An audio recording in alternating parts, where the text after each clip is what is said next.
Hi and welcome sa free video na to. Share ko lang sa iyo isang sistema sa online na makakatulong sa iyo na kumita rin gamit ang internet. May isang tanong ako para sa iyo. Paano kung sabihin ko sa iyo na ngayon ay meron ng isang legal na sistema sa online para sa ating mga Pilipino kung saan magagawa mong kumita rin ng extra income gamit ang internet kahit nasa bahay ka lang? Interesado ka pang malaman kung paano to? Kung oo ang sagot mo, tapusin mo lang panoorin ang video na to at sigurado kong di ka magsisisi dahil ituturo ko sa iyo ng maigi kung paano mo magagamit ang internet para kumita ka ng extra income tulad ko at ang mga kaibigan ko kahit nandyan ka lang sa bahay mo, kahit nasa internet shop ka lang at kahit wala kang masyadong technical skills o kahit wala kang gaanong alam sa paggamit ng computer at internet. Bago ang lahat, may gusto muna akong ikwento sa iyo. Sigurado ngayon mo palang ito maririnig. 6 months ago, bandang 3:29 ng hapon, dalawang magkaibigan ang sabay na gumawa ng sarili nilang Facebook account. Ito ay sila Ramon at Carl. Bukod dito, madami pang pareho sa dalawang magkaibigan na to. Pareho silang eskwelahan na pinanggalingan, pareho sila ng kurso natapos, pareho silang pamilyado na, pareho silang empleyado at nagtatrabaho ng 8 oras araw-araw. Pareho nagsisiksikan sa MRT pagpasok ng trabaho. Pareho nagko-commute at naiipit sa traffic ng EDSA kapag nagkaaberya sa MRT. Pareho sumasahod kada kinsenas katapusan. Pareho nagbabayad ng mga utang pagkasahod. At pareho silang gustong makaahon sa hirap ng buhay. Pero pagkalipas ng ilang buwan, nagka-chat ulit sa Facebook ang dalawang magkaibigan. Si Ramon, ganun pa din. Araw-araw pa din siyang stress sa pagtatrabaho ng 8 oras araw-araw. Madalas pa siyang mag-overtime kaya wala na siyang oras para sa pamilya niya. Balak niya na ding mag-abroad dahil kulang na kulang ang kinikita niya para sa kanyang pamilya. Nalulungkot man siyang umalis dahil ayaw niya malayo sa pamilya niya pero wala siyang choice kundi magsakripisyo. Si Carl naman, kaka-resign lang. Hindi na daw niya kailangan ng trabaho. Kumikita na kasi siya ng malaki kahit nasa bahay lang siya kasama ang mag-ina niya. Malaki na din daw ang perang naiipon niya sa bangko. Gusto mo bang malaman kung anong pinagkaiba nila?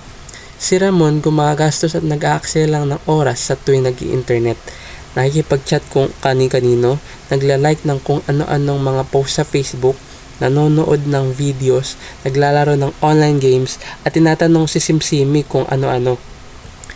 Si Carl naman, ginagamit niya ang Facebook at internet para kumita at magnegosyo. May mga tanong uli ako sa iyo. Gumagamit ka din ba ng computer para mag-Facebook at mag-internet? Ano mang ginagawa mo? Kung papipiliin ka sa kanilang kwento, sino ang mas gugustuhin mong maging katulad? Si Ramon o si Carl? Yung gumagastos at nag-aaksaya lang ng oras o yung kumikita gamit ang internet?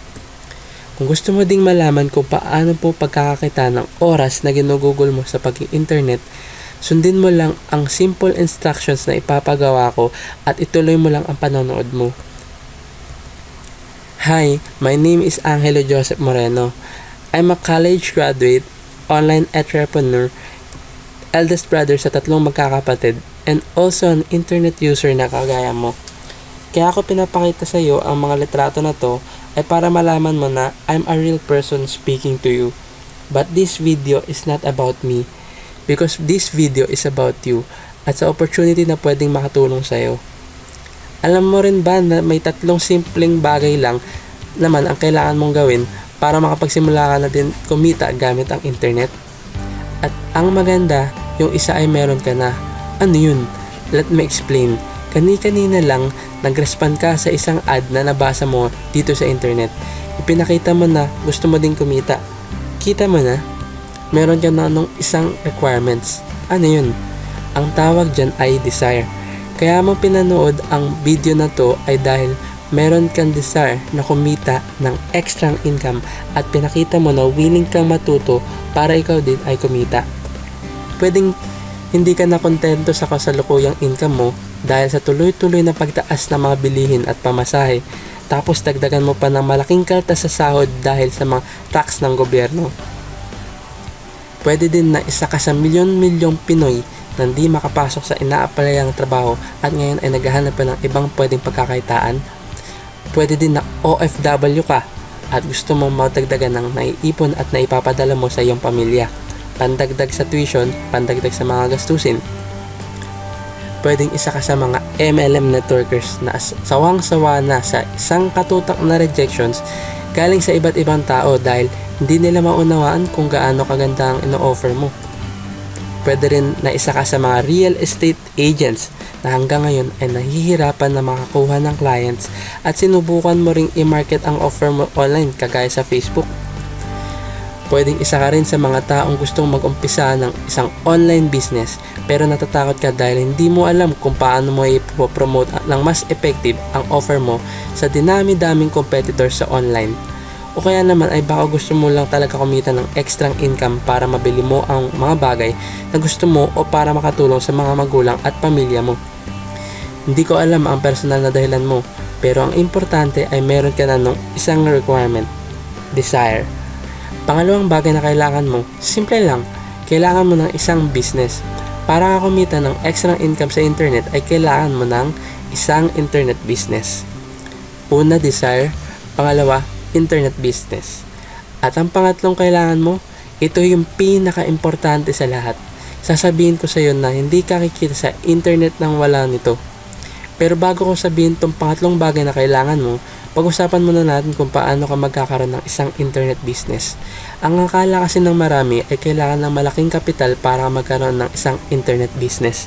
Parang katulad ng pagpapatayo ng fast food na kailangan mo ng 10 million, computer shop na kailangan mo ng 100k to 200,000, food cart na nasa 30,000 hanggang 150,000, traditional direct selling and MLM network marketing business na nagkakahalagang 6,000 hanggang 12,000. Pero dun sila nagkamali dahil ngayon pwede ka na magkaroon ng isang pagkakakitaan na internet business na hindi kailangan ng malaking investment, malaki ang pwedeng kitain, walang overhead, di mo kailangan ng mga empleyadong pasasahurin, hawak mo ang oras mo, at ang pinakamaganda sa lahat, pwede kang kumita kahit nasa bahay ka lang.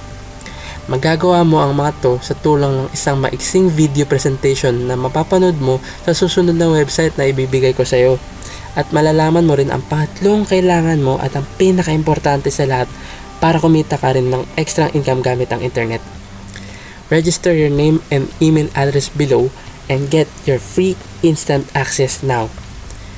Tatapusin ko ang video na to sa pamamagitan ng isang kasabihan. Hindi ba't may kasabihan ng iba na money is the root of all evil? Pero hindi ako naniniwala sa kasabihan na yun. Hindi dahil sa pera kaya nakakagawa ng masama ang tao. Dahil sa kawalan ng pera kaya nakakagawa ng masama ang tao. Isipin mo maigi, kung may pera ba yung mga kriminal ay gagawa pa ba sila ng mga krimen? Alam mo din ba na 80% na dahilan ng mga broken marriages o hiwalayan ng mga asawa ay dahil sa mga financial issues? Money is not the root of all evil. Lack of money is the root of evil, sadness, and misery sa mundong to. This opportunity cannot help the entire world, but this opportunity can help you. Register your name and email address below and get your free instant access now. Aantay mo pa ba na makita ito ng iba mo pang kakilala at ikaw na lang ang hindi? Gusto mo ding magamit ang internet at magkaroon ng resulta, hindi ba? Bakit ka pa ba magpapahuli kung pwede ka namang mauna?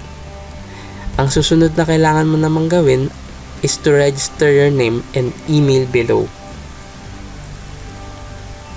Register your name and email address below and get your free instant access now.